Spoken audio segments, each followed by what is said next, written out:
Ministri i Mirëqenies Sociale dhe Rinisë Blendi Klosi premton punësim të menjëhershëm të grave dhe vajzave që përfitojnë nga amnistia e fundvitit. Do të impenjohem që për gjithë secilën nga ju që do të përfitojnë nga amnistia apo që kanë në vitin vazhdim shansin për të lënë këtë institucion, të krijojmë mundësinë e ofrimit të disa opsioneve për punësim,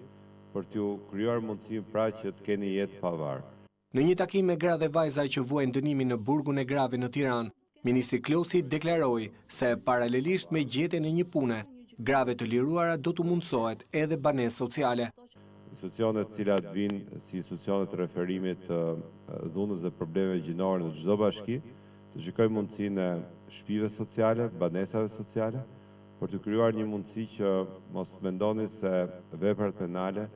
mund të jenë përsëri pjesë e jetës tuaj. Fal amnistisë së fundvitit, që pritet i kalojë për votim parlamentit, do të përfitojnë afër 25 gra dhe vajza që vuajnë dënimin në Burgun 325 në Tiranë. Të gjitha ato që kanë qenë të mitura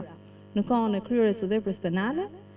nëse janë në 2 vitet e fundit të vuajtjes së dënimit, ato do përfitojnë nga amnistia pavarësisht nga veprat që kanë kryer. Të gjitha gratë dhe vajzat që do të mund të përfitojnë nga amnistia nuk do të jenë vetëm për një vit, sepse pranë tyre do të jetë edhe shërbimi provës.